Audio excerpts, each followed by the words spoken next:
Good morning and welcome to A Few Moments with the Rev. I'm Greg Johnson, and it's become my tradition now during this lockdown period to expand the number of times that I speak with you during the week. Our regular program is on Friday morning at 8 o'clock called Friday with the Rev, and it's a more extended conversation. However, I've added a few moments with the Rev, and the last 6 weeks we have spent time focusing on the 6 spiritual principles of family caregiving.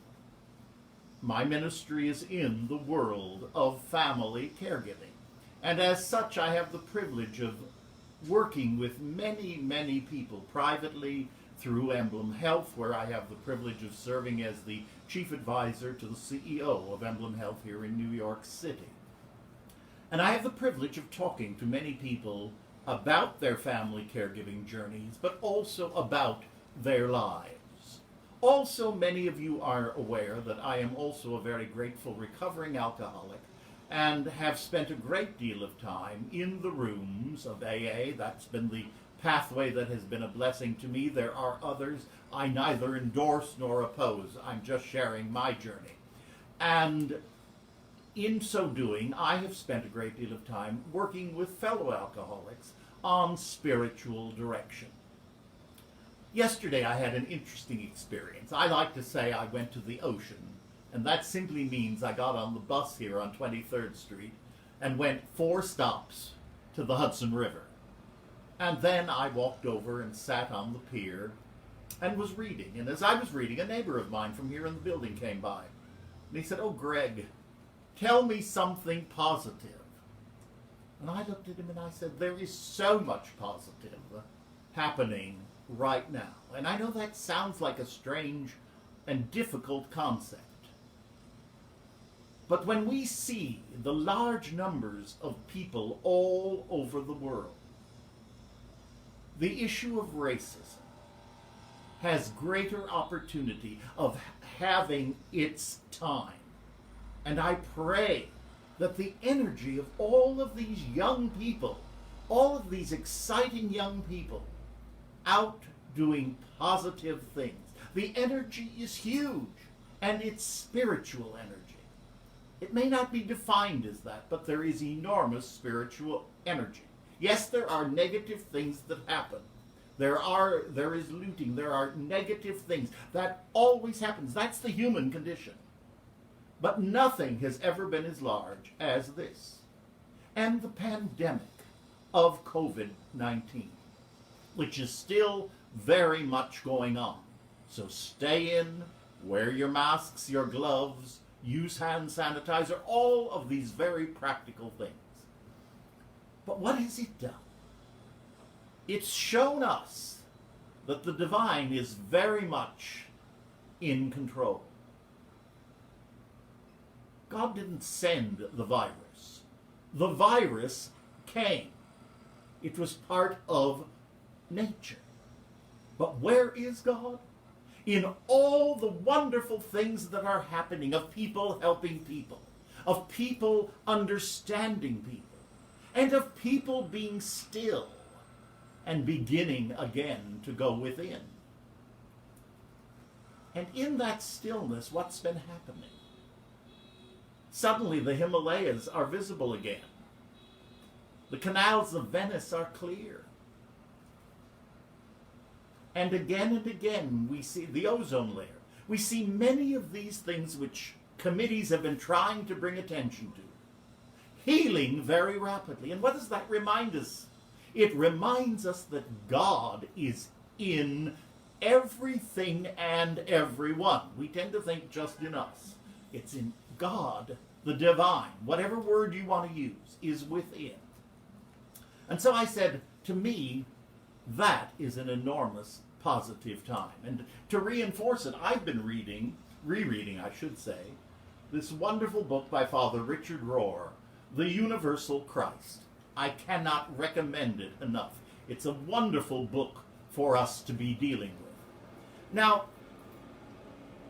At the same time, as I said, I have been spending time dealing with people who are going through the trauma of the COVID-19 with all of the various ramifications. People who have experienced death and have not been able in any way to do it in a traditional fashion, who couldn't be present. And there are many, many issues with that. People who have been sick themselves, people who are sick.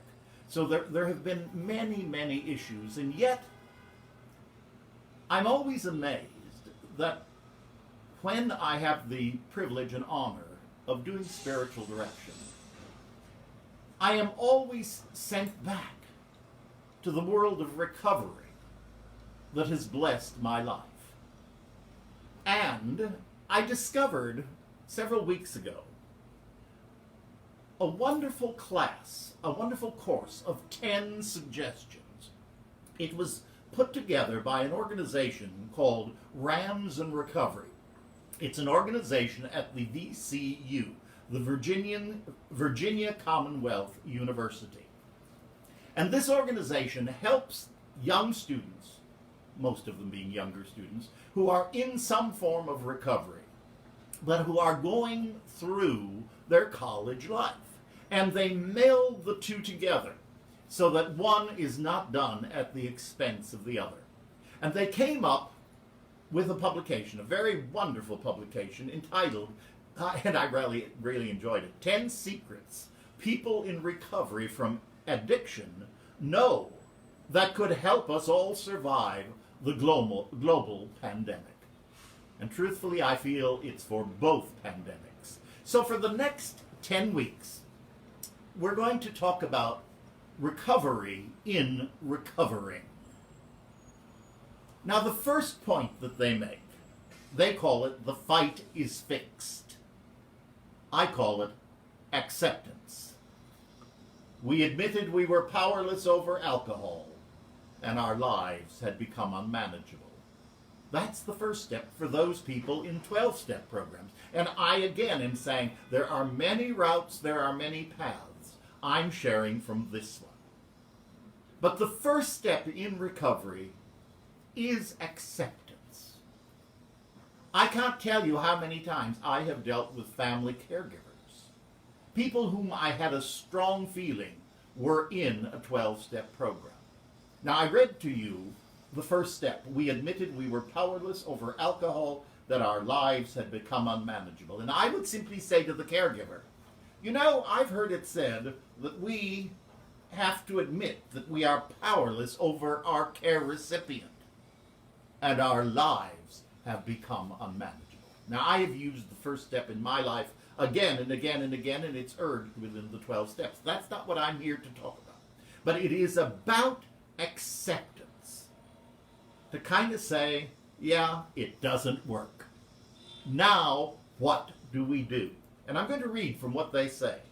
Many people recovering from addiction must accept that they cannot control their substance use once they start using.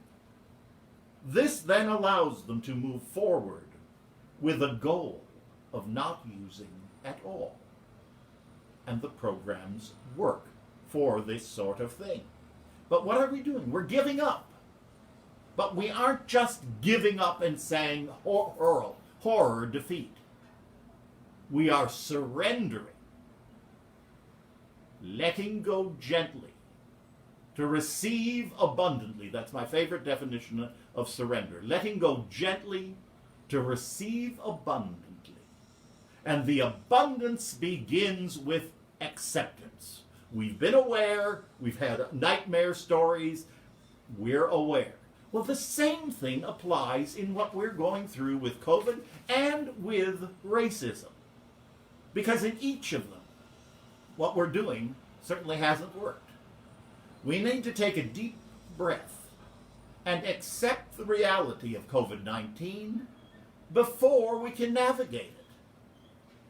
We're quarantined. Maybe we've lost a job, lost a loved one. We're anxious about other loved ones. We do this not out of defeat, but in order that we can move forward. Acceptance allows for us to move forward. Because with acceptance, we can begin taking a look at what is the reality. With the racism, what is the reality? How have I been involved in it? How has my prejudice grown?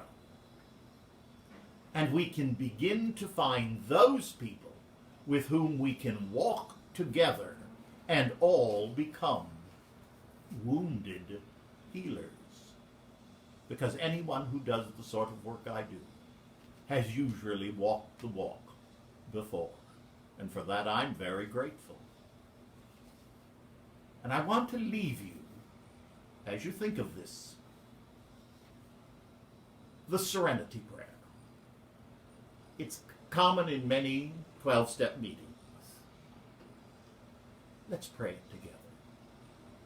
In whatever way you understand the word God. God, grant me the serenity to accept the things I cannot change, the courage to change the things I can, and the wisdom to know the difference. Spiritual or not, we can all use this prayer, and we can humbly ask to be realigned to the higher power, to the source of all being and all things. Thanks for being with me this morning. Join me again next week for Recovery in Recovery.